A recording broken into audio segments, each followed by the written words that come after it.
She screamed into her phone that she wanted me arrested right there in front of my store because I wouldn't give her free gas. 2 days later, my job was hanging by a thread, my workplace was surrounded by protesters, and the most feared HOA president in town was publicly imploding. And all I'd done was say no. That morning started like every other boring weekday of my life. Same drive, same pothole near the entrance, same flickering fluorescent light inside Ridgeview Fuel and Supply that corporate promised to fix 3 years ago. I'd been working there long enough to recognize the rhythm of the place.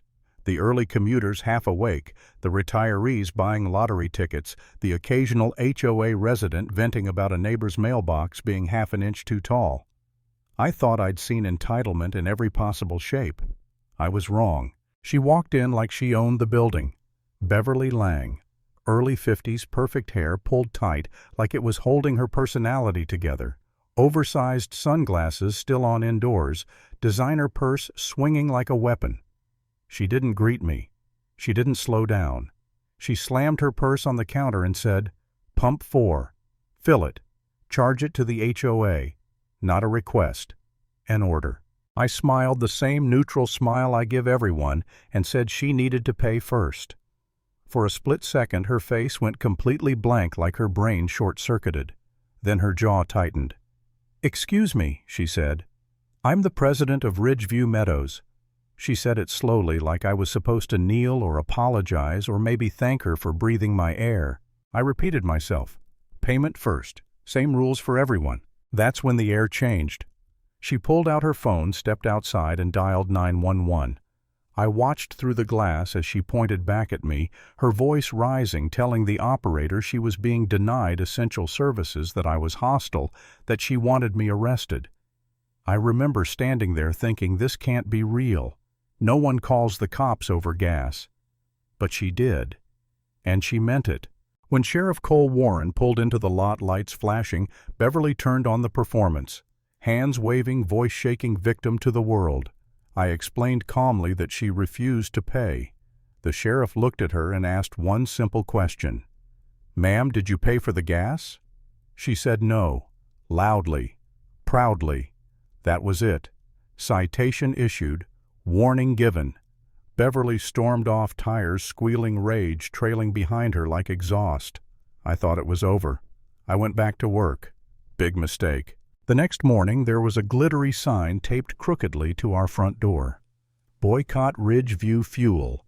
Justice for HOA residents. Across the street, Beverly was already set up like a campaign rally, megaphone in hand, surrounded by a small crowd holding signs and filming everything. By 9 a.m., my job had turned into a spectator sport. People weren't coming for gas anymore. They were coming for drama. Phones out. Smirks everywhere.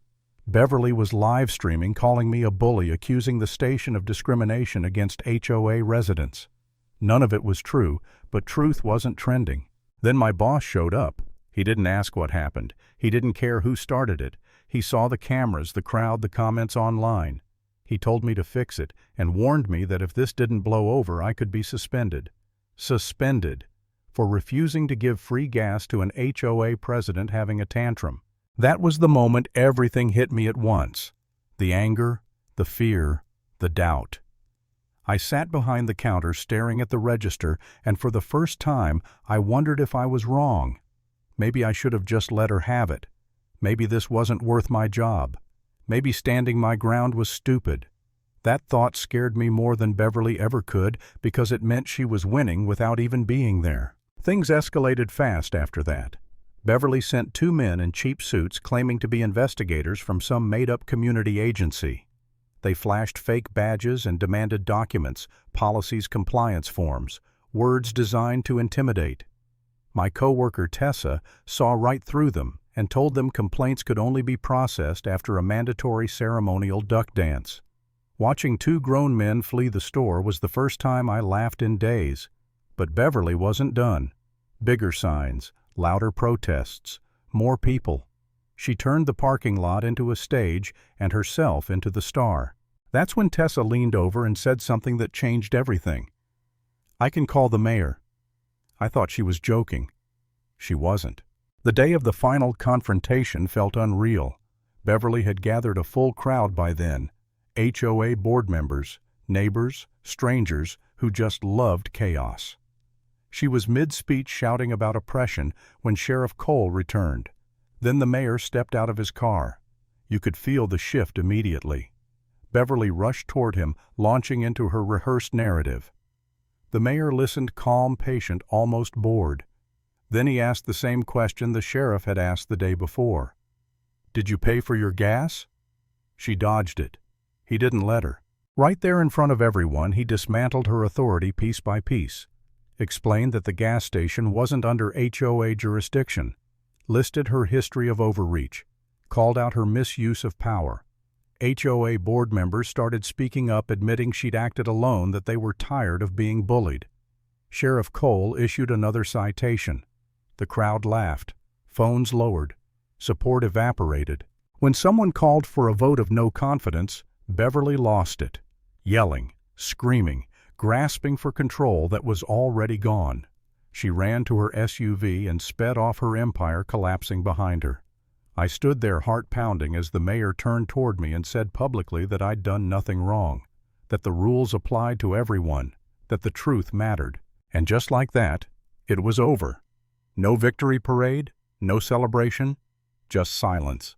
The kind that comes after a storm finally passes. The lesson was simple. Power only works if people let it, and sometimes the strongest thing you can do is refuse to bend.